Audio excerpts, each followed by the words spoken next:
Ever wondered how Japan manages to have one of the lowest divorce rates among developed nations? Well, it turns out they've got some seriously clever tricks up their sleeves when it comes to keeping relationships healthy and happy. From ancient traditions to modern innovations, Japan has figured out solutions that couples all over the world could benefit from. And before we dive into these relationship game changers, make sure you hit that subscribe button and ring the bell so you never miss out on fascinating content like this. Trust me, you're going to want to stick around for number 11 because it completely flips the script on how we think about couple arguments. Let's start with something that might sound strange at first, but makes total sense when you think about it. In Japan, many couples practice what's called separate futons or even separate bedrooms. And no, this isn't a sign of relationship trouble. It's actually considered a healthy way to ensure both partners get quality sleep. Think about it. How many arguments start because someone was snoring all night or hogging the blankets? Japanese couples understand that a well-rested partner is a happy partner. They prioritize individual sleep quality because they know that when you're exhausted, every little thing your partner does becomes annoying. By making sure both people wake up refreshed, they're actually investing in better daytime interactions. It's not about growing apart, it's about coming together each day as your best self. Some couples reunite in the morning for tea, others have evening rituals before heading to their own spaces. Yes, the key is that sleep doesn't become a battleground, and intimacy happens intentionally rather than out of mere proximity. Next up is the Japanese concept of time apart being sacred. In Japanese culture, there's this beautiful understanding that maintaining your individual identity actually strengthens your relationship. They have a saying that translates roughly to each person being a complete circle, and a relationship is when two complete circles overlap, not when two half circles desperately cling together to make a whole. Japanese couples actively encourage each other to have separate hobbies, friend groups, and interests. The husband might spend his Sunday at a model train convention, while the wife takes a pottery class, and neither feels neglected. This isn't neglect or growing apart. It's growing as individuals while sharing a life together. When they reunite, they actually have new stories to share, experiences to talk about, and they maintain that sense of mystery and interest in each other. Compare this to couples who do absolutely everything together and then wonder why they run out of things to talk about. The Japanese figured out centuries ago that a little space creates appreciation rather than distance. Japanese hot springs or onsens offer another relationship solution that's pure genius. Many couples regularly visit onsens together, and while the bathing areas are typically gender separated, the entire experience creates bonding like you wouldn't believe. The ritual of traveling together to a hot spring resort, staying at a traditional inn, wearing yukatas, enjoying kaiseki meals, and then soaking in healing mineral waters creates a reset button for stressed relationships. You're away from daily pressures, digital distractions, and the usual routine. The minerals in onsen waters are scientifically proven to reduce stress hormones and promote relaxation. After a good soak, couples find themselves naturally more patient, more affectionate, and more connected. It's like a mandatory chill pill for your relationship. Many Japanese couples make this a monthly or quarterly ritual, treating it as essential relationship maintenance rather than a luxury. They understand that preventive care for relationships works just like it does for health. Here's something that blew my mind when I first learned about it. In Japan, expressing gratitude isn't just a nice gesture. It's built into the language and daily interactions between couples. The phrase itadakimasu before meals isn't just about the food. When a partner cooks, the other partner expresses genuine thanks every single time. After decades of marriage, Japanese spouses still say thank you for everyday acts. Took out the trash? Thank you. Picked up groceries? Thank you. This constant acknowledgement might seem excessive to outsiders, but it does something powerful. It prevents that poisonous sense of entitlement that kills so many long-term relationships. You know that feeling when you think your partner should just know you appreciate them? Japanese couples don't leave it to assumption, they verbalize it constantly. And this regular positive reinforcement creates an atmosphere where both people feel valued. It's such a simple thing. But when was the last time you thanked your partner for something routine? The Japanese do it automatically, and it keeps resentment from building up over feeling taken for granted. Let's talk about Japanese communication style, specifically the concept of reading the air or kuki wo yomu. This is the ability to sense what someone needs or feels without them having to explicitly state it. Now, in Western relationship advice, you'll hear that communication means talking everything out directly, but the Japanese have mastered a different kind of communication. Partners become so attuned to each other's moods, body language, and subtle cues that they can anticipate needs and feelings. If a husband comes home and his wife notices his shoulders are tense and he's quieter than usual, she doesn't demand he talk about his feelings right that second. She might prepare his favorite meal, run him a bath, or simply give him space, letting him know through her actions that she's there when he's ready. This emotional intelligence and patience means partners don't feel pressured to perform emotional availability on demand. They feel supported and understood, which actually makes them more likely to open up naturally. It's a softer, more intuitive approach to understanding each other. Japanese couples also benefit from something called nominication, which combines the words for drinking and communication. This is the cultural practice of going out for drinks to facilitate deeper conversation. Now, before you think this is just about alcohol, no, it's really about creating a specific time and space outside the home where certain conversations can happen more easily. Japanese culture is quite formal in many ways, so having a designated setting where it's acceptable to be more open and vulnerable is incredibly helpful. Couples might go to their favorite izakaya, order some sake and small plates, and in that relaxed environment, discuss things that feel too heavy or awkward to bring up at the dinner table at home. There's something about the informal atmosphere, being slightly outside your normal roles, that makes difficult conversations flow better. It's like the relationship equivalent of a diplomatic neutral zone where both parties can lower their defenses a bit. Here's something practical that solves a huge source of relationship conflict. In Japan, there's a much clearer division of household responsibilities. And while this might sound traditional, hear me out. The key isn't who does what, but that there's clarity and respect for each domain. When roles are clearly defined, there's less of that exhausting mental load negotiation that plagues modern couples. Nobody's keeping score or feeling like they have to beg their partner to notice what needs doing. Whether it's a traditional division or a modern arrangement, Japanese couples tend to have explicit conversations about who owns which responsibilities. The person managing finances isn't questioned about every decision. The person handling household management isn't micromanaged. There's trust and respect for each other's competence in their areas. And crucially, there's deep respect shown for domestic work, and it's not considered less important than outside work. This mutual respect for different contributions eliminates so much of the resentment that builds when one partner feels their contributions are undervalued or when both people are constantly negotiating who should do what. Japanese gift-giving culture, specifically omiyage, plays a surprising role in relationship health. Whenever someone travels, even for work, they bring back local specialties or gifts for their partner. This practice does something really special. It says, even when we're apart, I'm thinking of you. Even when I'm busy with work or other things, you're on my mind. These aren't grand romantic gestures or expensive presents. They're small, thoughtful tokens that say you matter to me. A box of regional cookies, a local craft, a particular tea only available in that area. And over time, these small, consistent gestures of thoughtfulness create a foundation of feeling cherished and remembered. It's not about the gift itself, but the message it sends. Compare this to relationships where partners can go days or weeks barely acknowledging each other beyond logistics. The omiyage tradition builds in regular small moments of connection and consideration that keep the relationship feeling alive and valued. Now let's discuss something that might seem counterintuitive to people raised on the idea that couples should be wildly passionate and expressive. Japanese couples tend to show affection more subtly and privately, and this actually protects their relationship in interesting ways. Public displays of affection are rare, and even at home, affection is often expressed through actions rather than constant verbal declarations.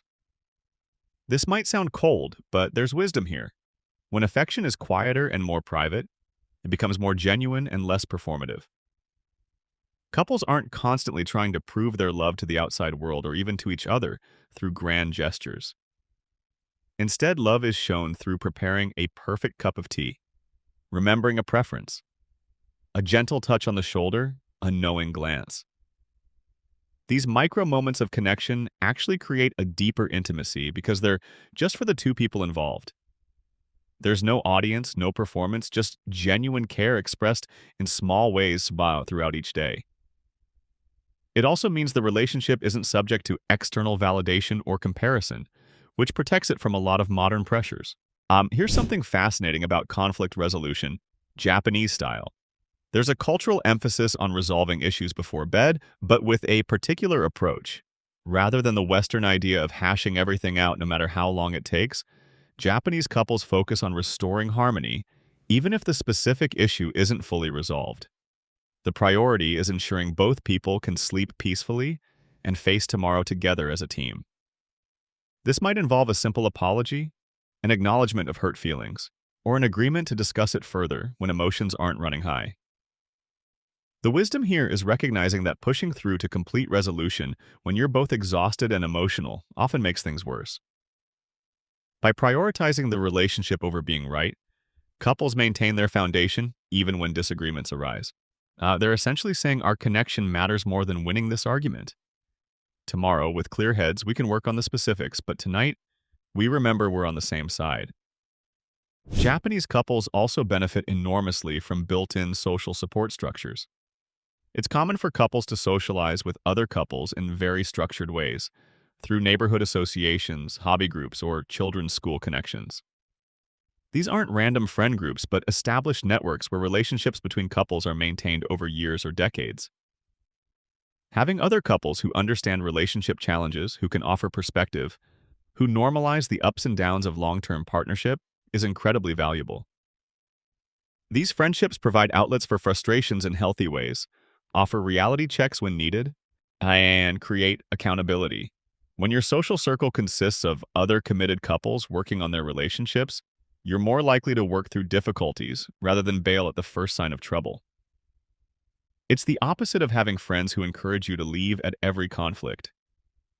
These couple friendships reinforce relationship values and provide models of how others navigate similar challenges.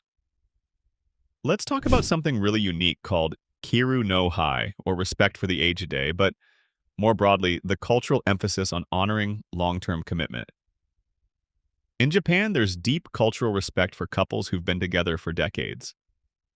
Milestone anniversaries are celebrated seriously, and elderly couples are looked at with admiration rather than being ignored or dismissed. This cultural framework does something powerful for younger couples. It gives them a vision of what they're building toward and validates the work of staying together. In cultures where long marriages are barely acknowledged, or where divorce is almost celebrated as liberation, there's less incentive to push through difficult periods. Japanese couples see respected elders who've been married 50 or 60 years, and they think that could be us. That's the goal. That's something worth working for. It creates a long-term perspective that helps couples weather storms. They're not just thinking about whether they're happy this week, but about building a lifetime partnership that will be honored and respected. The Japanese approach to meals together is another hidden relationship strengthener. Even in busy modern Japan, there's still strong emphasis on sharing at least one proper meal together daily. Not eating in front of the TV or scrolling phones, but actually sitting down together with proper food and giving that time respect. The Japanese concept of ichigo ichie, meaning this time only, applies to daily meals. Each shared meal is treated as a unique moment that won't come again. This mindfulness transforms a routine activity into quality time. Couples check in with each other, share their days, enjoy food together, and maintain daily connection. Compare this to couples who grab food whenever, eat separately, or treat meals as just fuel. The Japanese understanding is that regularly breaking bread together, with attention and presence, maintains relationship bonds in ways that are easy to overlook but powerful in their cumulative effect.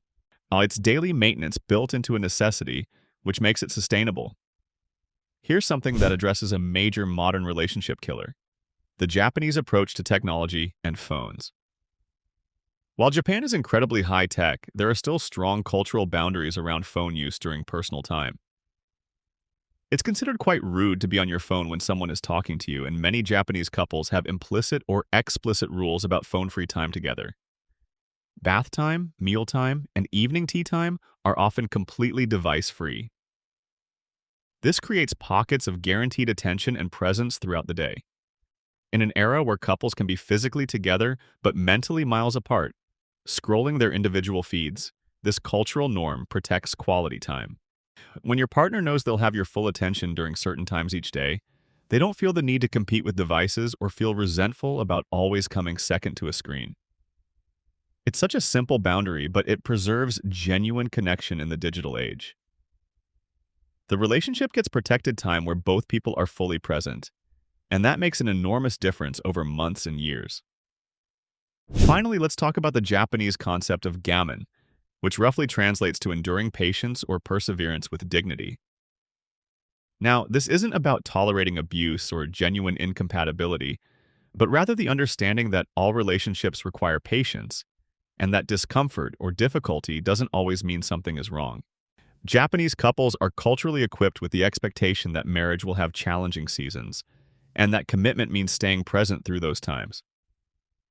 There's less of the grass is greener mentality because the cultural framework acknowledges that all grass needs tending, and every relationship requires work. This patient, long-term view helps couples not panic or bail during normal relationship rough patches. They understand that feeling disconnected for a season, dealing with external stresses like career pressures or raising children, or going through personal changes doesn't mean the relationship is doomed. It means you're in a challenging chapter and the response is to patiently work through it rather than immediately questioning the entire relationship. This perspective shift alone probably saves countless relationships that in other cultures might end prematurely. So there you have it. 15 genuinely fascinating ways Japanese culture provides built-in solutions to common relationship problems. From separate sleeping arrangements, ensuring both partners are well rested, to the emphasis on individual identity within partnership, to onsen retreats providing regular reset opportunities, to constant expressions of gratitude, preventing entitlement, to subtle communication and emotional attunement, to nominication creating space for difficult conversations, to clear division of respected roles, to thoughtful gift-giving maintaining connection, to private expressions of affection protecting intimacy, to prioritizing harmony and conflict, to social support from other couples, yet to cultural respect for long-term commitment, to mindful daily meals together, to boundaries around technology, and finally to the patient perseverance of gammon. These aren't just random cultural quirks. They're time-tested approaches that address real relationship challenges. Maybe we can't adopt all of these in our own relationships, but there's definitely wisdom here worth considering. What do you think? Which of these Japanese approaches could help your relationship? Drop your thoughts in the comments below, and if you found this valuable, share it with someone who might benefit. And remember, if you haven't already, subscribe and hit that notification bell so you never miss content that might just change your perspective on life and relationships. Thanks for watching, and I'll see you in the next one, Yet what's really interesting is that these Japanese relationship principles aren't locked away in some ancient philosophy that's impossible to access. They're practical, actionable strategies that are already being implemented by millions of couples right now. The beauty of understanding these approaches is that you don't need to move to Japan or completely overhaul your entire life to benefit from them. You can start small and integrate these ideas gradually into your relationship at whatever pace feels natural. Think about starting with just one or two concepts that resonate most with you. Maybe it's the gratitude piece, where you commit to consciously thanking your partner for things you normally take for granted. You'd be amazed at how quickly that simple shift changes the energy between you. Or perhaps the idea of regular device-free time appeals to you more. Even setting aside just 30 minutes in the evening, where both of you put phones away completely, can create a meaningful pocket of genuine connection. These tiny changes compound over time, and 6 months from now you might realize your relationship feels noticeably different just from implementing one or two Japanese relationship principles. The technology boundary in particular deserves more attention because it's such a prevalent issue in modern relationships. So many couples are physically present but emotionally absent due to constant phone use, and there's actually no judgment there because it's genuinely addictive by design. But recognizing this pattern and choosing to create phone-free spaces isn't restrictive, it's actually liberating.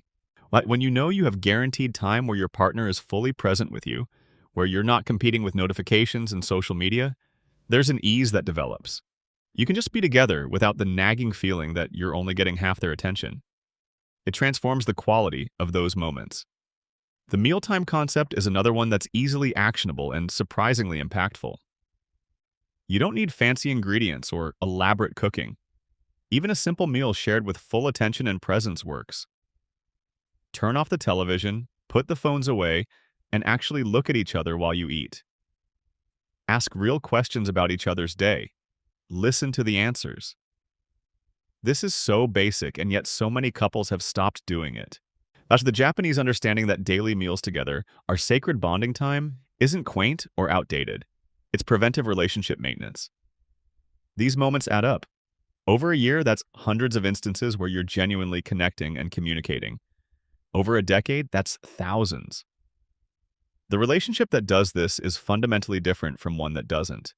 The concept of gammon and patient perseverance is worth sitting with for a moment because it directly challenges the modern narrative around relationships.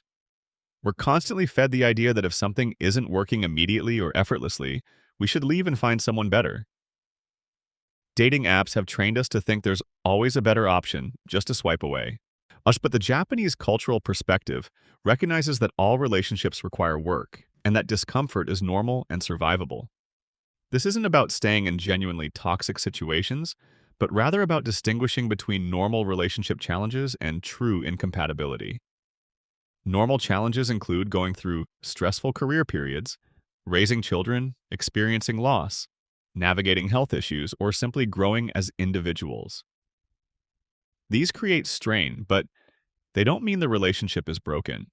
They mean you're both human beings dealing with life. The ability to endure these periods with dignity and patience, knowing they're temporary chapters rather than evidence of failure, is a game changer. Consider also how the Japanese approach to conflict resolution could transform arguments in your own relationship. That idea of restoring harmony before bed, rather than insisting on complete resolution of every issue, is powerful. So many relationships are damaged by exhausting fights that go on for hours, with both people becoming increasingly emotional and irrational. By the time resolution comes, there's been collateral damage and hurt feelings that never fully heal. Instead, imagine prioritizing the relationship first by saying something like, "I care about us more than being right about this. Let's talk about it tomorrow when we're both rested and calmer." That single shift in approach changes everything. You're affirming your commitment to each other even while disagreeing, and you're giving yourself the best possible conditions for actually resolving the issue productively. But the idea of separate spaces or separate bedrooms deserves reconsideration too, especially in modern Western culture where the idea of a couple sleeping separately is almost viewed as relationship failure. But consider your own experience. How many times has your sleep been disrupted by your partner's snoring, their different sleep schedule, their temperature preferences, or simply their physical restlessness? And how many times has your mood the next day been affected by that poor sleep? The Japanese recognition that quality sleep benefits everyone and that you can be deeply connected to someone while still honoring your individual need for restorative sleep is incredibly wise. It removes sleep from being a potential source of resentment and ensures both partners wake up in better spirits. This directly improves all daytime interactions. You can't have great intimacy, conversation, or patience when you're exhausted. They understood this centuries ago. There's also something to learn from how Japanese couples maintain mystery and interest in each other through separate hobbies and friend groups. In relationships that last decades, maintaining that sense of discovery and interest is crucial. When couples do absolutely everything together, they eventually run out of new things to talk about. Their conversations become purely logistical rather than engaging and interesting. But when each partner has their own pursuits, their own social circles, their own learning and growth happening independently, they bring that richness back to the relationship. The husband comes home excited about something he learned at his pottery class. The wife has stories from her tennis group. They're not bored with each other because they're not just recycling the same experiences and conversations endlessly. There's always something new to share, something to learn about your partner's world, something that reminds you why you found this person interesting in the first place. The onsen retreat concept also highlights the importance of intentional couple time away from normal life. This doesn't necessarily mean expensive vacations or lavish trips. It means creating opportunities to get out of your normal environment and routines, to relax together, and to reset. Even a night away at a modest bed and breakfast in a nearby town can serve this purpose. And the key is removing yourselves from the daily grind long enough to remember who you are together without the weight of responsibilities and stressors. Some couples do this quarterly, others a couple times a year. But making it a priority rather than something that might happen if time and money allow is significant. These breaks prevent the slow erosion that happens when couples are constantly in survival mode, managing kids and work and bills without ever stepping out to just be together. The gratitude expression through language is something that extends beyond just thanking your partner. It's about noticing and verbalizing appreciation for who they are, not just what they do.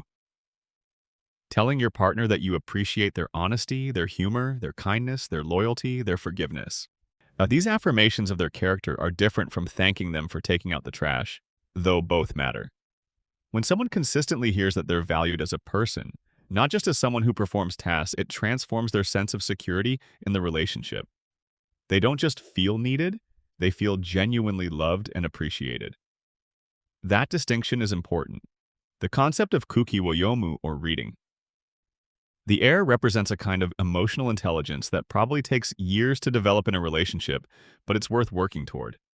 It means paying attention to your partner's subtle cues, their body language, their tone of voice. When your partner walks in the door and says they're fine, but their shoulders are tense and their smile doesn't reach their eyes. Reading the air means understanding they're not fine and they need support, not interrogation. It means knowing when to push for conversation and when to give space. It means developing such familiarity with your partner that you can sense their needs without them having to spell everything out. This reduces pressure on both people and creates a sense of being truly understood, which is one of the deepest human needs. Nominication and the concept of designated spaces for deeper conversation is also worth adopting. Maybe for you it's not an izakaya, but your favorite coffee shop or a particular restaurant. The point is having a specific setting that's associated with more serious conversations. Your home becomes the everyday space where you maintain connection, and this other location becomes the place where bigger discussions happen. There's something about the neutral ground, the slightly different dynamic that makes difficult conversations flow better. You're not in your regular roles in your regular space, so there's a bit of permission to be more vulnerable and open. What becomes clear when you look at all these elements together is that Japanese relationship culture creates multiple touch points of connection and care throughout daily life. It's not about one grand romantic gesture once a year. It's about consistent, daily, small investments in the relationship. The morning tea together, the evening walk, the shared meal with phones away, the regular onsen trip, the small gift brought back from a business trip, the verbal appreciation expressed routinely, the tech-free time, the support from couple friendships. These aren't flashy or Instagram-worthy. They're unglamorous, daily, sometimes repetitive practices that steadily build and maintain relationship bonds. And that's really the insight that ties everything together. Western relationship culture often emphasizes passion and intensity and grand gestures, which are wonderful but can't be sustained at that level indefinitely. Japanese relationship culture emphasizes consistency, presence, and daily care. It's the difference between a relationship built on peaks of intensity and one built on a solid foundation of continuous small investments. One is exciting but exhausting, the other is sustainable and deeply nourishing. Over 50 years of marriage, the second approach is far more likely to result in both partners feeling loved, appreciated, and connected. So as you consider these Japanese approaches to relationships, think about which ones might apply to your situation. Maybe you can't adopt all of them, and that's okay. But even incorporating a few could create noticeable shifts. Start with gratitude. Add device-free time. Plan a couple's getaway. Encourage separate hobbies. Find your version of nominication. Create clear respect for roles and responsibilities.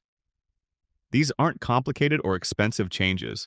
They're simple choices made consistently that compound into a thriving, resilient relationship. If this content resonated with you or sparked ideas about your own relationship, I'd love to hear about it. Drop a comment below sharing which of these Japanese relationship principles you found most interesting or which ones you're considering trying. Have you experienced any of these concepts in your own relationships without realizing they're rooted in Japanese culture? Share your stories and thoughts. And if you know someone in a relationship who could benefit from a fresh perspective on partnership and connection, please share this video with them. Sometimes the nudge toward trying something different is exactly what a relationship needs. Thank you so much for investing your time in this video and engaging with these ideas about relationships. If you haven't subscribed yet, please do, and make sure to ring that bell so you're notified whenever we release new content. We explore all kinds of fascinating topics that can genuinely improve your life and help you understand the world better. I'm genuinely grateful for your viewership and your support. Until next time, I hope you take at least one of these Japanese relationship principles and try it in your own life. See you in the next one.